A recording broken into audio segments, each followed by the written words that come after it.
Para estas jornadas de Derecho Penal Económico, el doctor Hernández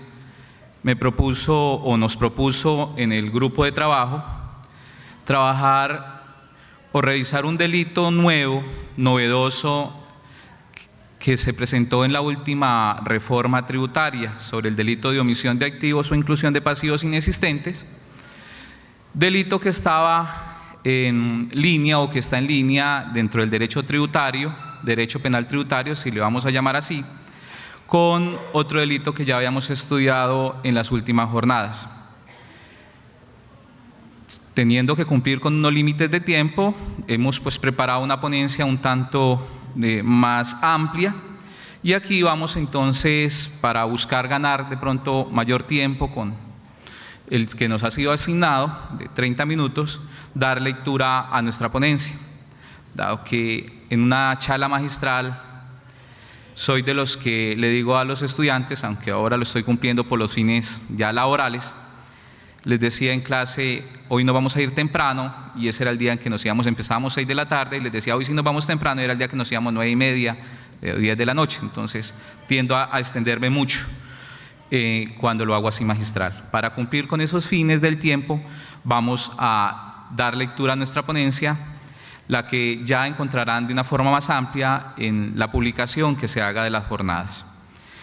Nuestra ponencia entonces se llama o se denomina el delito de omisión de activos o inclusión de pasivos inexistentes.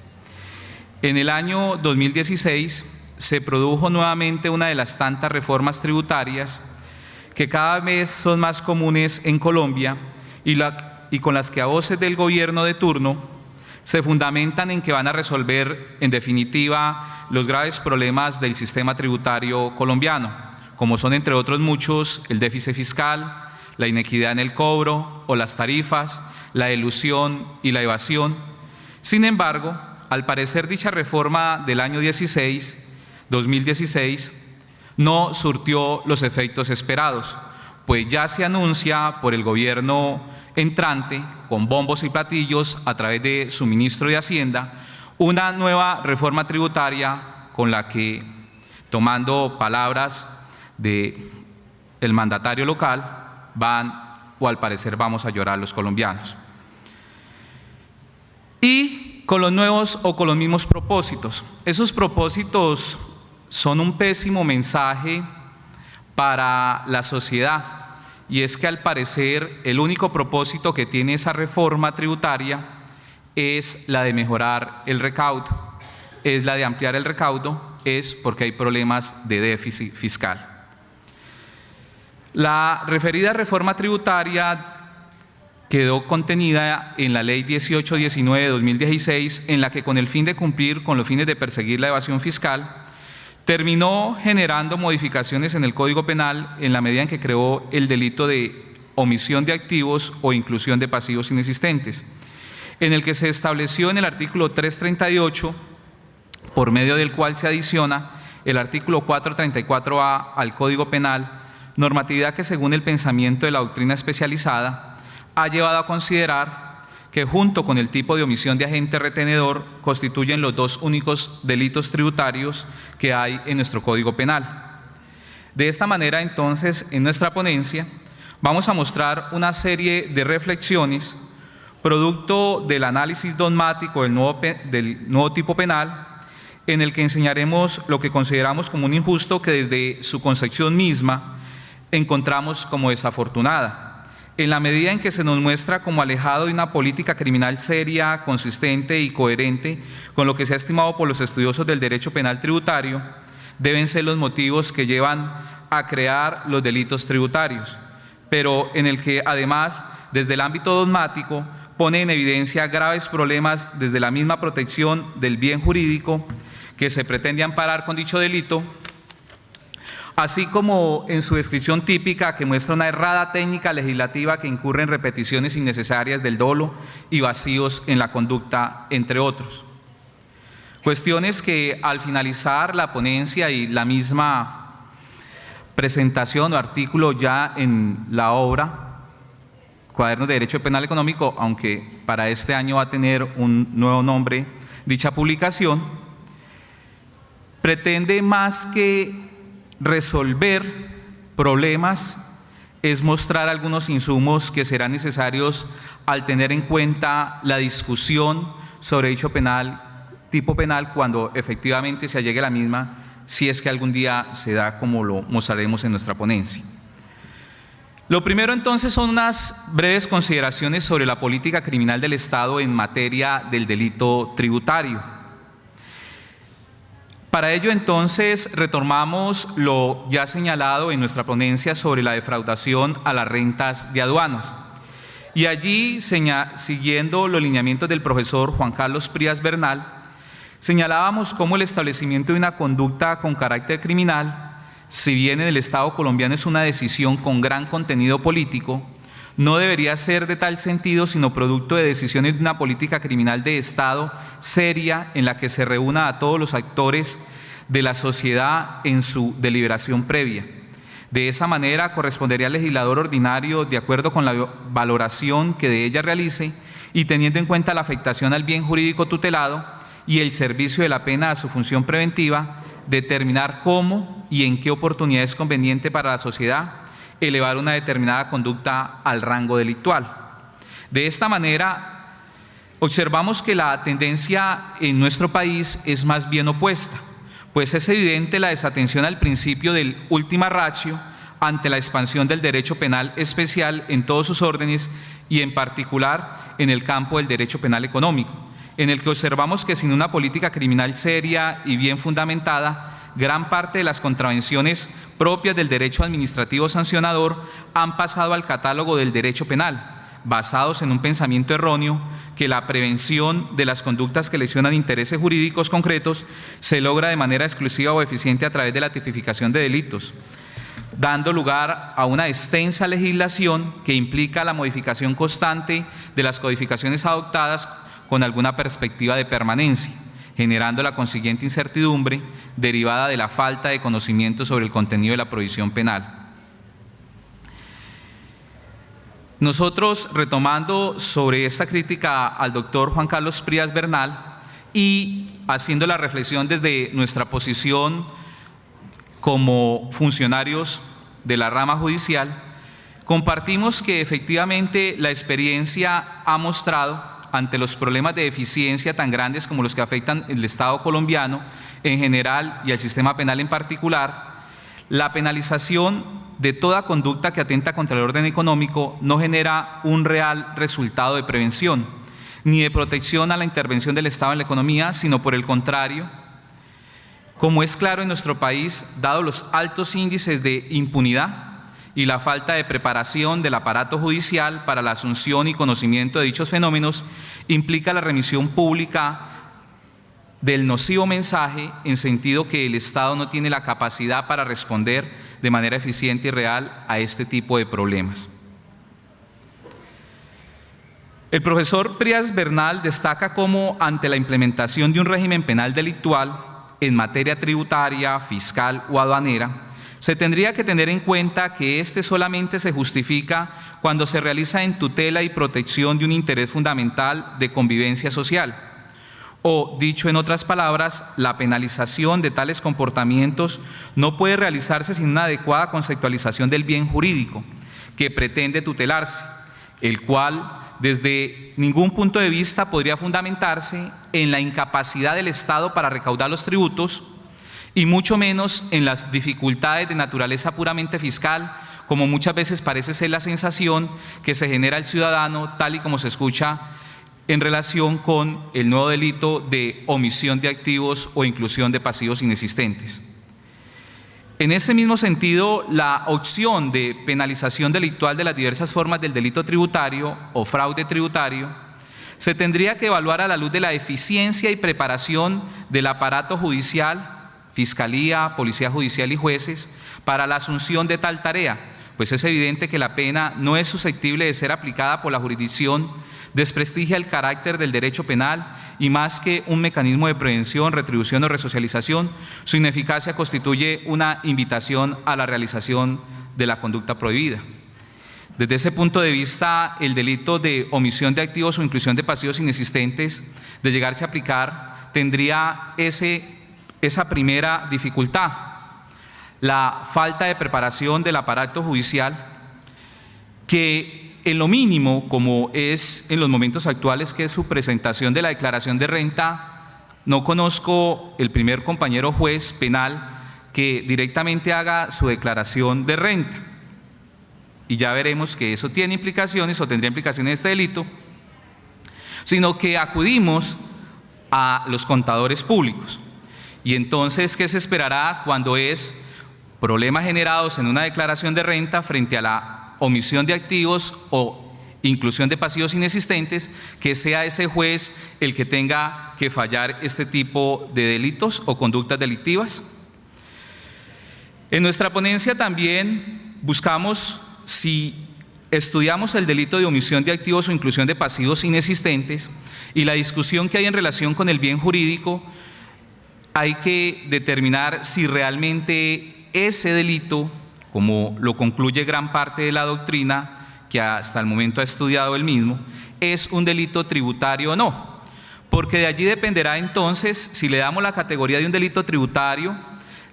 la dogmática, aplicar la dogmática penal y la dogmática tributaria.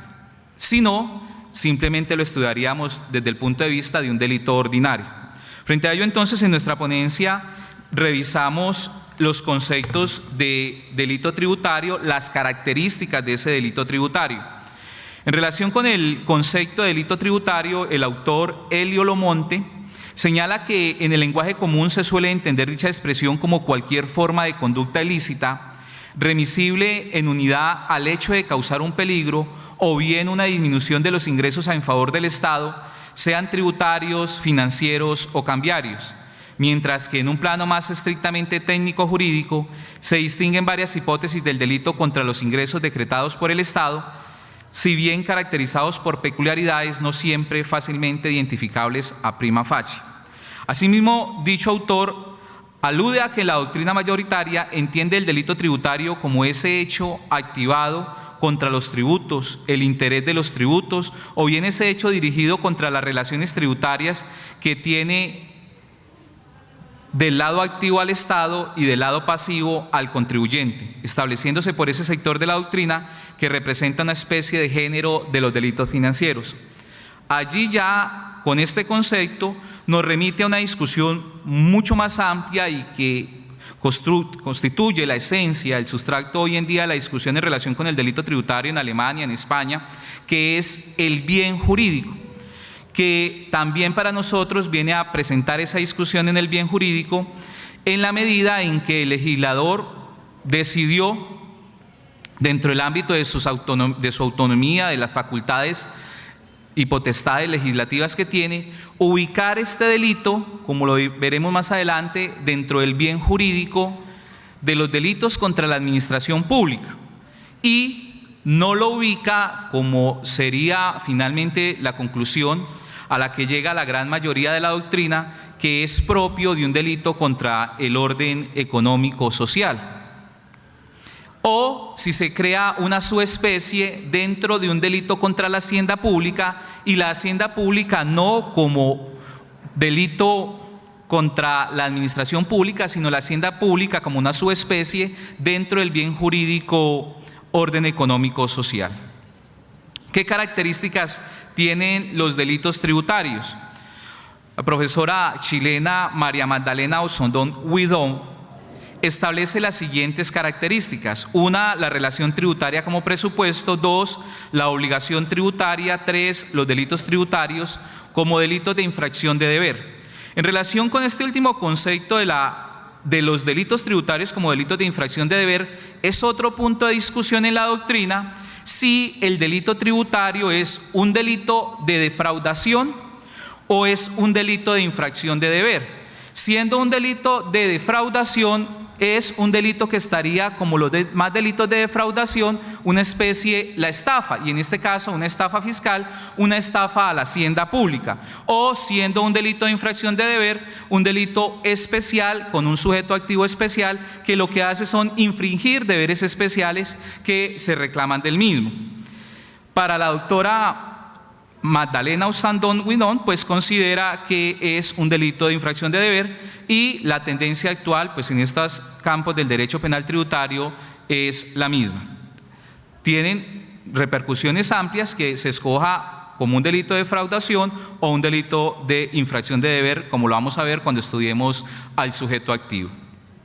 La relación tributaria como presupuesto, primera característica. Sin entrar aún en la cuestión del bien jurídico protegido por esta clase de ilícitos, incluso si se aceptara únicamente el patrimonio público, eventualmente especificado en la recaudación tributaria, como al parecer fue la idea concebida por el legislador del año 2017, su lesión, 2016, su lesión se produce precisamente en el marco de una relación tributaria, destacándose por la profesora Mara Magdalena que no se trata de un fraude cualquiera, delito de defraudación. Es decir, que no se está ante cualquier forma de maquinación engañosa por la que se perjudica el patrimonio del erario público, situación que sería equivalente a un fraude común cometido por un particular, contra un particular, sino que en los delitos tributarios se está de algún modo en o a propósito de la especial relación que existe entre el Estado y los contribuyentes. De esta forma, la relación jurídica tributaria se traduce en deberes extrapenales específicos a través de los cuales se expresa una especial vinculación entre los ciudadanos y el Estado, concretamente manifestada en el deber de los particulares de aportar de una parte de su patrimonio para cubrir los gastos del Estado y permitir cumplir sus finalidades. Otra característica es la obligación tributaria. Lo propio de la relación tributaria es que implica una vinculación entre la esfera individual y la del Estado, necesaria para la subsistencia de nuestra sociedad. Esa vinculación envuelve una obligación de características particulares, especialmente en cuanto a su origen. En efecto, sobre los hechos generadores de renta, el hecho imponible, recae una pretensión de cobro por parte de la administración, y ello sin que previamente haya estado efectuada una prestación a favor del obligado. Se trata entonces de una obligación en la que el título jurídico del que deriva la pretensión del Estado prescinde de toda acción del sujeto pasivo. La voluntad del contribuyente que sufre el cobro de riqueza es ajena a la producción de la obligación jurídica. En un sentido técnico, como lo afirma Lomonte, los tributos son un ingreso obligatoriamente recaudado en virtud de la potestad tributaria del Estado, sin ninguna justificación que legitime el motivo de la recaudación. La obligación tributaria, entonces, bien puede vincularse y justificarse dentro de la estructura del Estado social de derecho, dentro del cual el pago del tributo se encuadra en el cumplimiento de un deber cívico de solidaridad, concurriendo a los gastos públicos en razón de la propia capacidad contributiva. La tercera característica, los delitos tributarios como delitos de infracción de deber. De lo afirmado en el punto anterior, entonces, se desprende que se insertan los delitos tributarios en unas notas características que condicionan una fisonomía y que permiten diferenciarlos sustancialmente de otras figuras comunes que eventualmente podrían servir para captar las conductas que en ellos incriminan: falsedades, estafas, apropiaciones indebidas. Cabe afirmar que en ellos solo se tiene como presupuesto una relación tributaria, sino que también su estructura aparece fuertemente condicionada por lo que dispone la regulación tributaria. En ese orden de ideas tenemos entonces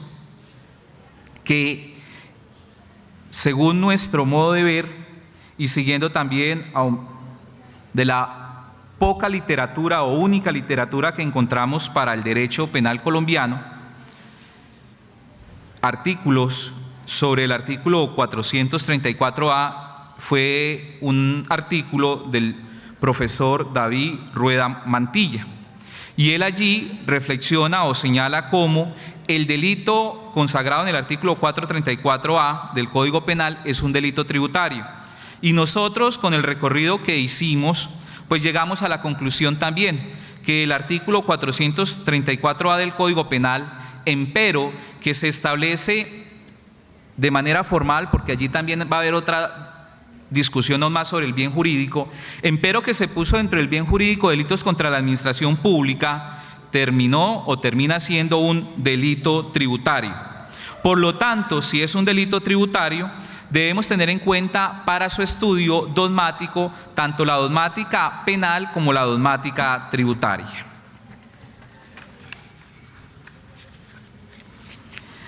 No obstante lo anterior,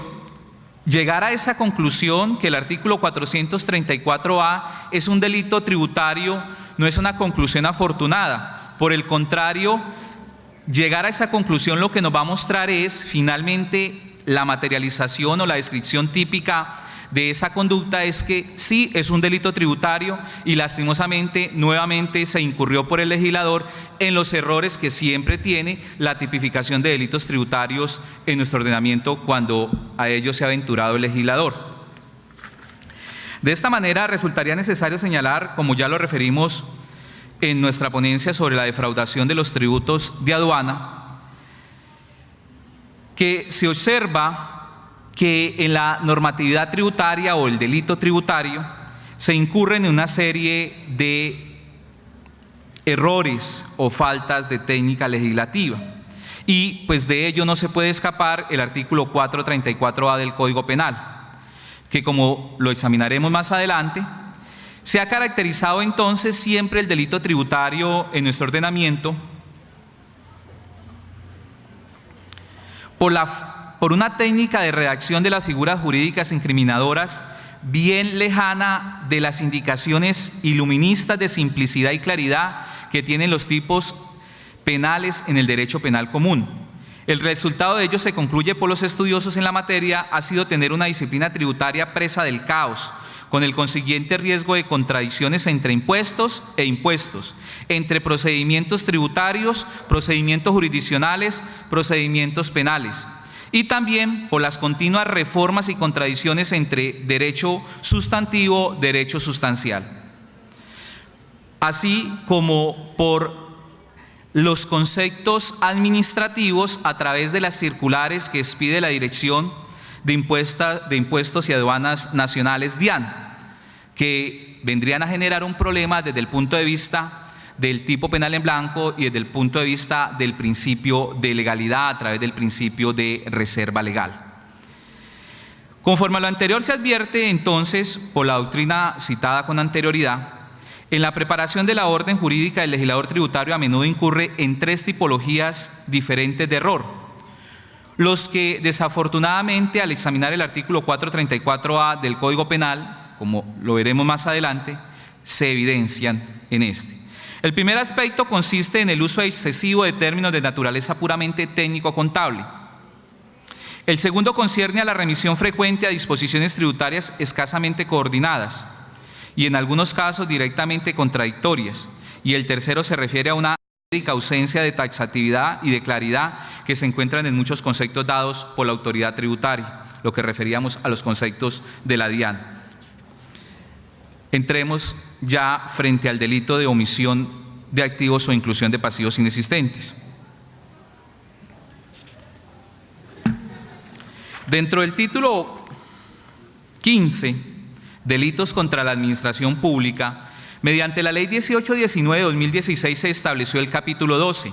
denominado como omisión de activos o inclusión de pasivos inexistentes, en el que por medio del artículo 338 se estableció el artículo 434A,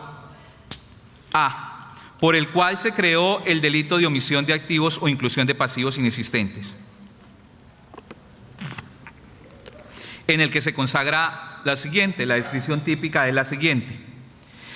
El contribuyente, artículo 434A, omisión de activos o inclusión de pasivos inexistentes. El contribuyente que de manera dolosa omita activos o presente información inexacta en relación con estos o declare pasivos inexistentes en un valor igual o superior a 7.250 salarios mínimos legales mensuales vigentes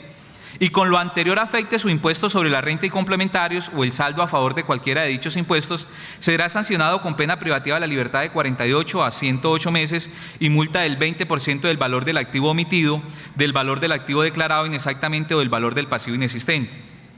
Parágrafo primero. Se distinguirá la acción penal cuando el contribuyente presente o corrija la declaración de declaraciones correspondientes y realice los respectivos pagos cuando a ello hubiere lugar. Parágrafo segundo. Para efectos del presente artículo se entiende por contribuyente el sujeto respecto de quien se realiza el hecho generador de la obligación tributaria. Los elementos del tipo penal. El sujeto activo. En relación con el sujeto activo en el delito tributario ha existido una permanente polémica en la que el foco de discusión se centra en el punto específico de la persona que puede convertirse en el agente de la conducta, así como si éste puede ser cualquier persona o si debe ser necesaria y únicamente el sujeto pasivo de la relación tributaria. Por ello, no obstante que el tipo penal de omisión de activos e inclusión de activos inexistentes pareciera estar más allá de la discusión con el establecimiento de un sujeto activo calificado o determinado en la palabra el contribuyente, lo cierto es que es una conclusión a la que no se puede llegar de buenas a primeras, sino que requiere examinar de un lado si en este caso será el único sujeto activo y otro si no existe la posibilidad de tener como autores a otros sujetos como serían el revisor fiscal o el asesor tributario. Asimismo, se encontraría necesario revisar frente a este sujeto activo que es calificado, qué tipo de responsabilidad entonces tendrían esos sujetos que aún son los que materializan la conducta, pero por no tener la cualificación que exige la conducta, como sería el contador público, no termina entonces, no tiene la calificación de contribuyente, no terminaría reuniendo ese elemento del tipo, esa cualificación del tipo, qué tipo de responsabilidad tendría. Habría que examinar también en relación con las personas jurídicas, ¿qué tipo de responsabilidad penal tendría en este caso la persona jurídica y frente a ello su representante legal? En relación con la intervención de un sujeto activo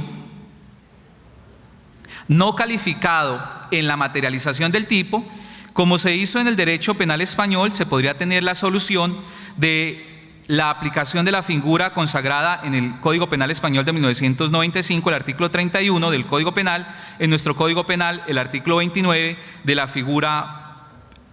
del actuar o la actuación por otro.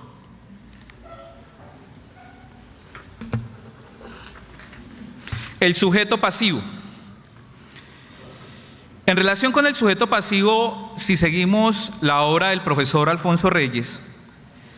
encontramos que el sujeto pasivo en una conducta punible es el titular del bien jurídico protegido por el legislador, por lo que frente al artículo 434A del Código Penal como delito tributario se tendría que decir que si se mira el bien jurídico, que es delitos contra la administración pública, entonces sería el Estado. Sin embargo, hemos de tener en cuenta cómo en la Ley 1819 de 2016 se estableció, se considera por algún sector de la doctrina que se estableció un bien jurídico especial y fue que se estableció en este caso un nuevo bien jurídico que al pasarse de la Ley 1819 al Código Penal se desconoció, y ese bien jurídico es los delitos contra la administración tributaria. Así lo dijo en la Ley 1819, delitos contra la administración tributaria, y viene y establece el delito de omisión de activos y viene y habla del delito de omisión de agente retenedor, haciendo allí algunas modificaciones. Luego, entonces, este es el nuevo bien jurídico y el error fue cuando se transcribe o se pasa al Código Penal y no es administración pública. En cuanto a la conducta, en la conducta se consagran tres tipos de conductas: omitir activos, presentar información inexacta en relación con los activos y declarar pasivos inexistentes. Frente a la primera conducta es un tipo penal de omisión propia, en cuanto se está consagrando específicamente el deber que tiene allí el contribuyente y la omisión que hace de declarar esos activos. Con relación a la conducta, son varias las discusiones,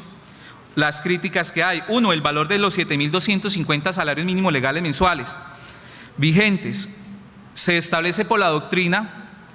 y no es un pensamiento que sea propio de región o muy pequeño,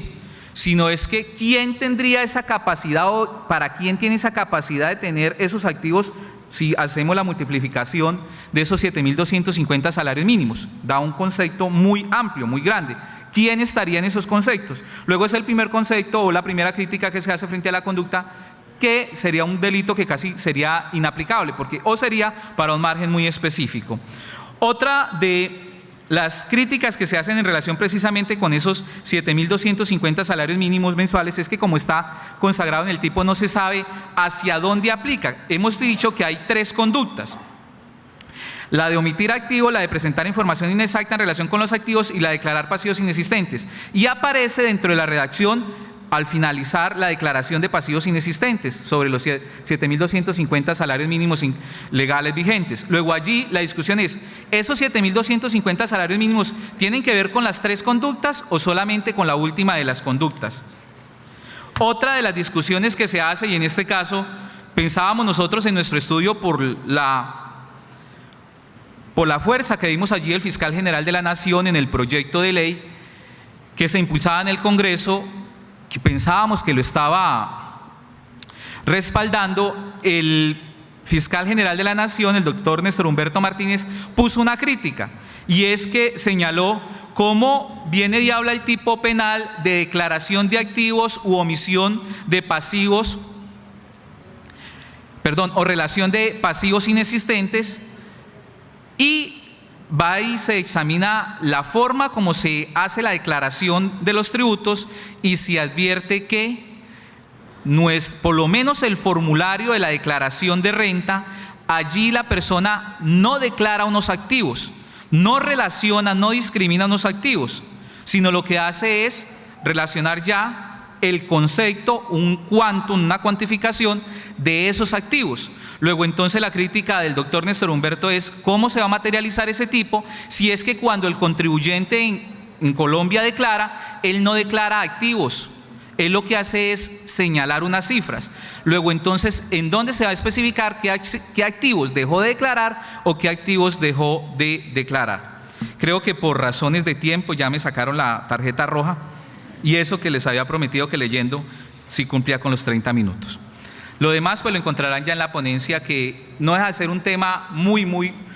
pues de actualidad, muy polémico, y por la vía que parece venir frente precisamente a este conversatorio, a estas jornadas de las nuevas tendencias del derecho penal económico. Y estoy muy seguro que las nuevas tendencias del derecho penal económico en Colombia va a ser